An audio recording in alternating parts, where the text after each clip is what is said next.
nito si Lolo Bienvenido na isang lalaki umano ang lumapit sa kanya at nagreklamong tinamaan siya sa mukha ng payong ni Lolo. Sorry ho kako, hindi ko kako nalo dahil umuulan kako eh. Hindi ko sinasadya. Pero imbis patawarin, nagpakilala pang instead ang lalaki, hiningan pa siya ng ID. May lumapit pa umanong isang lalaki.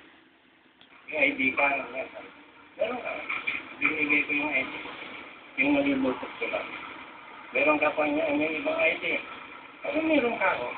Walang kamalay-malay ang Lolo na kinupitan na pala ng mga suspect ang wallet niya. Aba? Huh. Hindi yan pa yung pinagkakawala ng yung pera ko. Agad nahuli ang isa sa mga suspect na si Rolando Suan. Nakatakas naman ang kasama niya. Inamin ni Suan ang modus na ginamit kay Lolo. Parang nakakitawag na aking Kaya payo ng otoridad, maging alerto lalo ang mga estudyante sa iba't ibang estilo ng masasamang loob. It's smart lang naman at saka-alert. Sinampahan na ng kasong test ang suspect. Maan makatagal, patol ng Pilipino.